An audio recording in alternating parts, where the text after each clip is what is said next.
Hey, it's Chase from On the Table Gaming, and today we're talking about Fire and Blood, the newest game mode available for the A Song of Ice and Fire Miniatures game.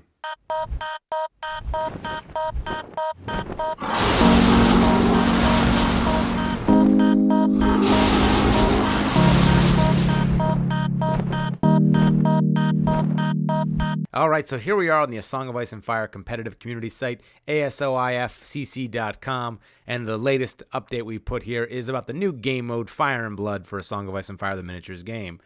So I'm just going to click on here, and we got a quick little write-up talking about some of the elements revolved around the game mode.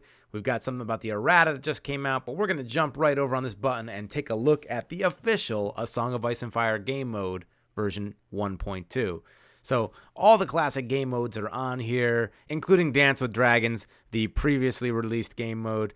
But today we get to talk about Fire and Blood. Now this game mode is really cool. For those of you that don't want to be sitting on objectives, and instead you want to be hunting your opponent down and fighting them and killing them. Blood for the Blood God! This game mode is right up your alley. Now right off the bat you can see it's got an 18-inch deployment, which is pretty deep. So you're going to have a lot of different strategies you can use when playing on this game mode. And you can actually build different list styles to be more defensive or have units that maybe want to range out ahead while other units want to hang back, depending on what your opponent does. So right now, we'll get into the details of how you play the game mode, but keep this in mind that you've got a lot of deployment zone space. So you got some area to keep your forces back or go forward, depending on your strategy here. So Fire and Blood. Now the setup, you place your terrain at least 6 inches away from the deployment zone. So really at this point, there's not much table room left. You're basically looking at like a range ruler across that you're putting stuff in.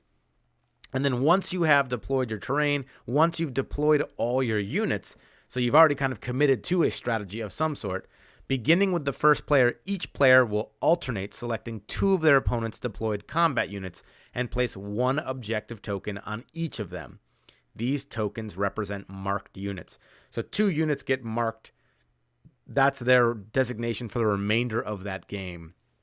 Now, skipping down to the special scoring, each time a friendly marked unit destroys an enemy with an attack or an ability, gain +1 victory point.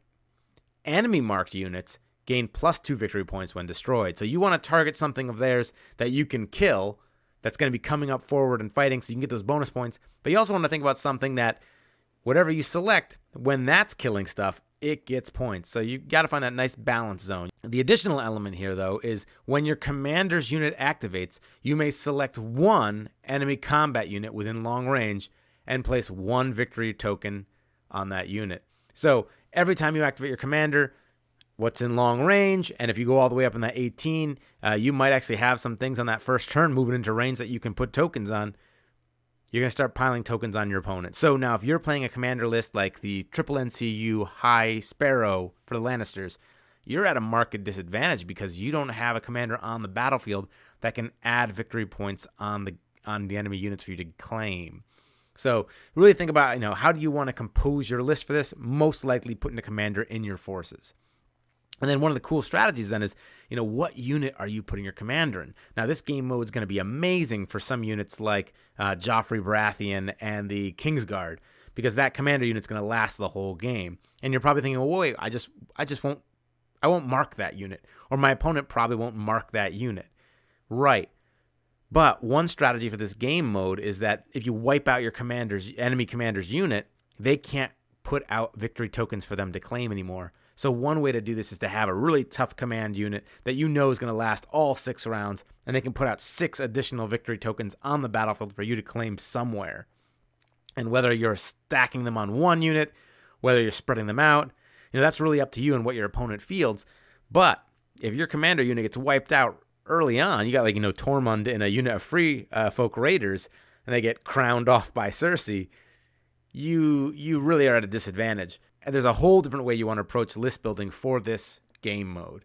And each time any enemy unit with victory tokens are destroyed, gain an additional victory point equal to the victory point tokens on that unit. So you stack up stuff, you get victory through combat, and I think it really brings up some really interesting strategies here. And what do you mark? So say I'm playing as the free folk. Is my opponent going to mark my raiders?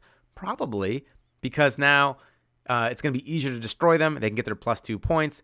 I might not be finishing units off with an attack or an ability from them. But at the same time, with Free Folk Raiders, I can combo them and try and have them be that last charging unit to get that final hit and have it gain an additional victory point for me. I think this is one of the cool, most dynamic game modes coming out, to the point that there's not a lot of straight up kill your opponent game modes. Feast of Crows was maybe the closest thing to that. This one, I think, is in a position to really become a huge fan favorite.